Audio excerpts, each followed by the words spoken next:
की है सबके याद रखिए। पति पत्नी की तरफ देख रहे हैं और पत्नी पति की तरफ देख रही है। मामला तो की है लेकिन बताना ठीक नहीं।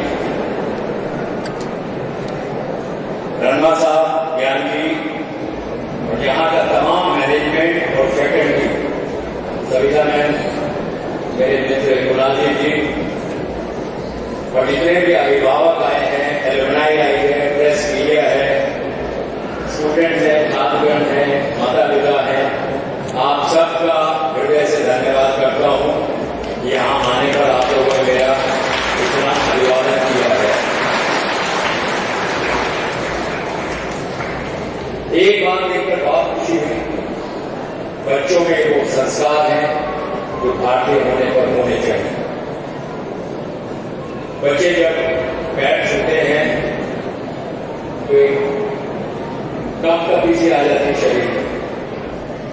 क्योंकि मुझे ऐसा लगता है कि मैं शायद इस लायक हूं नहीं, लेकिन फिर भी अगर बच्चे पैर छू रहे हैं तो महाभारत में एक लाइन थी कि प्रणाम का परिणाम केवल आशीर्वाद हो सकता है। अगर आप दुश्मन के भी पैर छुएंगे तो उसका हाथ अपने आप आपको आशीर्वाद देने के लिए उठ जाएगा। और राजस्थान की एक पवित्र पावन भूमि हम लोगों के लिए और ज्यादा महत्वपूर्ण इसलिए हो जाती है कि इस धारावाहिक को आप लोगों ने 34-35 साल पहले टेलीविजन के माध्यम से देखा था। उसका जो फाइनल युद्ध था वो राजस्थान की धरती पे जयपुर के पास ही हमने शूट किया था। पीछे आवाज आ रही है, कोई शकुनी दुर्योधन का वर्ष तो बैठा हुआ, पीछे आवाजें बहुत आ रही है। आप सुनना चाहते हैं तो मैं सुनाऊं, नहीं तो फिर बातें करके निकल जाऊंगा। महाभारत सुनना चाहते हैं? आवाज नहीं है, नहीं अब मजा भी नहीं है। बोलो, बच्चे सुनना चाहते हैं, बड़े मना कर रहे हैं। बड़े सुनना चाहते हैं, करना तो नहीं चाहते। दोस्तों, स्कूल की कई खूबियां जो प्रिंसिपल साहब ने हम लोगों के सामने रखी, एकेडमिकली बहुत ही बेहतरीन स्कूल है। और यहाँ का जो सांस्कृतिक कार्यक्रम देखा मैंने वो बहुत ही शानदार और शानदार नजर आया। मुझे मंच पे कई शाहरुख खान और कई माधुरी दीक्षित दिखाई दे रही थी। कला जगत का भविष्य ऐसे ही शुरू होता है। मुझे याद है मैं जब स्कूल में था तो मुझे प्रिंसिपल ने कहा था श्रवण कुमार का रोल तुम करोगे। मुझे उस वक्त नहीं मालूम था कि ये मेरी उस यात्रा की शुरुआत हो रही है जो अनंत है, जो अभी तक चल ही रही है। 1200 धारावाहिक कर चुका हूं, 450 फिल्में कर चुका हूं और यात्रा अभी भी जारी है। और समय समय की बात है कि मुझे film and television institute of India, जो सबसे बड़ा फिल्म का विषय लेकर इस देश में इंस्टीट्यूट है पुणे में, उसका चेयरमैन बनाया गया। और आजकल एकेडमिकली मैं Pandit Lakshmichand state university of performing and visual art जो रोहतक में है, वहां का मुझे वाइस चांसलर नियुक्त किया गया है। मैं हमेशा ये मानता हूं कि जिंदगी में कोई भी काम करो उसमें दो चीजें होना बहुत जरूरी होती है। एक तो ईमानदारी। जब आप कोई भी काम ईमानदारी से करेंगे तो उसकी ताकत 4 गुना हो जाती है। और जब कोई भी काम आप करें उसे पैशन से करेंगे, आपके अंदर पैशन होगा तो उसकी ताकत 8 गुना हो जाएगी। कला ऐसा क्षेत्र है जो बहुत डिमांडिंग है। मैं छोटे छोटे बच्चों को परफॉर्मेंस करते हुए देख रहा था। मैं उन तमाम टीचर्स को धन्यवाद देना चाहता हूं जिन्होंने पिछले काफी समय से, मुझे लगता है महीना या 2 महीना लगाया होगा, बच्चों को ट्रेन करने के लिए। और इतना सुंदर कार्यक्रम आप सबके सामने बच्चों ने प्रस्तुत किया। मैं बहुत खुश हूं बच्चों का डिसिप्लिन देखकर। और ये सारा श्रेय जो है यहाँ की फैकल्टी, प्रिंसिपल साहब, रणवा साहब, इन्होंने जो एक उद्देश्य लेकर चला है कि हम बच्चों को किस तरह मोल्ड करना है, क्योंकि शिक्षा जो है वो माध्यम है जिससे हम राष्ट्र निर्माण करते हैं। राष्ट्र निर्माण का सबसे बड़ा आसान तरीका जो है वो हमारा शिक्षा का है, और शिक्षा वो माध्यम है जिसके माध्यम से गरीबी से बाहर आने का सबसे सस्ता और सुंदर तरीका है। इस देश में आदरणीय प्रधानमंत्री जी जब से नियुक्त हुए हैं, श्री नरेंद्र मोदी जी, उन्होंने शिक्षा पे बहुत जोर दिया है, और अब जो है नई शिक्षा नीति लेकर आ रहे हैं, और आने वाले समय में आप देखेंगे कि 2030 उन्होंने डेडलाइन दी है, तब तक सब स्कूलों में, कॉलेजेस में, यूनिवर्सिटीज में नई शिक्षा नीति लागू होगी। और ये शिक्षा नीति भारतीयों के लिए, भारतीय नागरिकों के लिए बहुत ही लाभदायक होगी, क्योंकि हम स्वयं उससे गुजर रहे हैं। उस शिक्षा नीति को हमने ये वादा किया है केंद्र सरकार से कि 2023 में ही लागू कर देंगे। जहां तक आप लोगों के मन में, मुझे रणवा साहब ने बताया, एक छात्र जो है ये पूछ रहा था कि महाभारत में मैंने जुआ क्यों खेला था।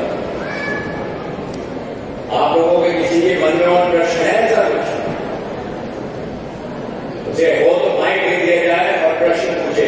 पहले तो मैं उस बच्चे का जवाब दे दूं। रणवा साहब गौर फरमाइएगा। देखिए, अपने पिताजी का कहना सब मानते हैं, लेकिन पिताजी के बड़े भाई का कहना मानना ये बड़ा असंभव सा होता है। और धर्मराज युधिष्ठिर ने अपना धर्म निभाते हुए अपने तातश्री यानी ज्येष्ठ पिताश्री का कहना माना, जबकि उसे मालूम था ये गलत है, ये जुआ खेलना गलत है। और अगर आपने उस एपिसोड के अंत में देखा होगा तो दोहा वही आता है कि जुआ बुरा है खेलना, करे बुद्धि का नाश, धर्मराज का धर्म भी बधा जुए के पास। महाभारत जो है अच्छाई और बुराई दोनों को दिखाता है। रामायण जो है वो हमें जिंदगी में ये सिखाता है कि हमें क्या करना चाहिए, रूल्स ऑफ लाइफ। और महाभारत ये सिखाता है कि हमें क्या नहीं करना चाहिए। बिना सोचे समझे अंधे का पुत्र अंधा कह देना, पूरी महाभारत करा देना, पूरे वंश का सत्यानाश करा देना। इससे जिंदगी में कभी भी बात सोचो तो करने से पहले उसे सोचो, उस पर गौर करो। ये सारी शिक्षाएं जो है महाभारत और रामायण से हमें मिलती हैं। ये हम बहुत सौभाग्यशाली हैं कि इस देश में दोनों महाकाव्य हैं। राम का वो आदर्श जीवन भी हमने देखा, और कौरवों और पांडवों का वो युद्ध भी हमने देखा। ये सिर्फ देखने की चीजें नहीं है, ये सीखने की चीजें हैं। क्योंकि महाभारत अगर समय पे आप बार बार देखोगे तो आपको नयापन लगेगा। महाभारत में धर्मराज युधिष्ठिर ने दुर्योधन को समझाते हुए कहा था कि भाइयों के बीच स्नेह कहते चौक तो होना ही चाहिए दुर्योधन, क्योंकि भाइयों के आपस की लड़ाई से घराने की मर्यादा है। और जब बात राजनीति पे आई, जब राजनीति पे आई तो यही हुआ कि जब देश में राजनीति डगमगाएगी तब देश के विभाजन का प्रश्न काले सर की भांति अपना मन लगाए खड़ा होगा। ये भी एक शिक्षा है महाभारत की। और शिक्षा को लेकर महाभारत में बहुत बड़ा प्रसंग है, जहां एकलव्य ने जब आचार्य द्रोण के सामने अपने आप को प्रस्तुत किया तो आचार्य द्रोण ने उससे पूछा कि मैंने तो शिक्षा ली नहीं, तो तुमने शिक्षा ली कैसे? तो उन्होंने कहा कि मैंने तुम्हारा पुत्र बनाकर, तुम्हारा स्टैचू बनाकर उससे सब कुछ सीखा, उसको गुरु माना।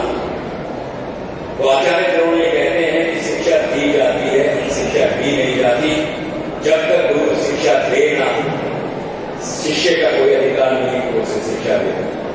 तो आज ये जो स्कूल, कॉलेज, यूनिवर्सिटी बने हैं, ये शिक्षा लेने के लिए नहीं बने। आप वहां जाते हैं और उसी गुरु शिष्य परंपरा का सबसे बड़ा उदाहरण मैं इस स्कूल में देखा, और मेरा हृदय गदगद हो गया कि वाकई ये स्कूल जो है भारतीय जनता के ऊपर चल रहा है। और मुझे बड़ी खुशी है कि आने वाले समय में ये स्कूल जो है बहुत सारी तरक्की करेगा। जाने से पहले मैं अपनी शुभकामनाएं देता हूं मूल ठीक हो और महाभारत का संवाद सुनना चाहते हैं तो हाथ खड़ा करके बताइए, तो मैं आपको सुनाऊंगा, नहीं तो मैं संख्या तो देगा। मैं दो संवाद आपको सुनाऊंगा, आप दोनों में अंतर देखिएगा। एक हमारे अभूतपूर्व प्रधानमंत्री अटल बिहारी वाजपेयी साहब का पसंदीदा संवाद है। जब भी मिलते थे वो कहते थे कि वो वाला संवाद, तो मैं उन्हें वो संवाद सुनाता था और वो संवाद मैं आपके सामने प्रस्तुत कर रहा हूं। और ये उस समय का है जब पांडवों को वनवास हो गया और पांडव वनवास की ओर अग्रसर होने वाले हैं, लेकिन द्रौपदी जो है पांचाली वो खड़ी होकर उसका विरोध करती है और कहती है कि हम ही क्यों जाए, दुर्योधन क्यों ना जाए। तो कहती है मैं नहीं जाऊंगी। तो उसे समझाते हुए कि महाभारत का अकेला संवाद है जिसमें प्रभु श्री राम का जिक्र किया हुआ है।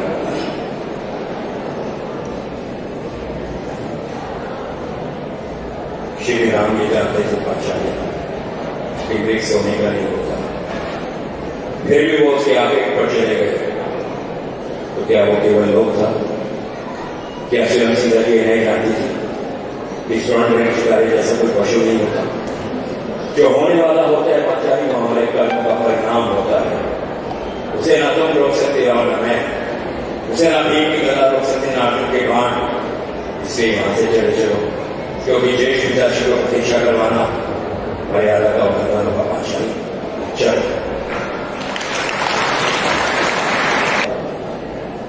लेकिन मुझे लगता है कि इस एक लाइन की इतनी गहराई है तो मुझे समझ में आया कि उनका पसंदीदा क्यों है। आप अगर इसे सुनेंगे तो ताली बगैर रुक ही नहीं सकते, क्योंकि मैं जब सुनता हूं तो मेरी रूह काम करती है। और ये संवाद जब विश्व पितामह वाण श्री आते हैं, एक लाइन का है सिर्फ एक लाइन का, लेकिन उसकी गहराई देखेगा। कोई भी पुत्र, कोई भी पिता, कोई भी परंपरा, कोई भी प्रतिज्ञा राष्ट्र से बड़ी नहीं हो सकती।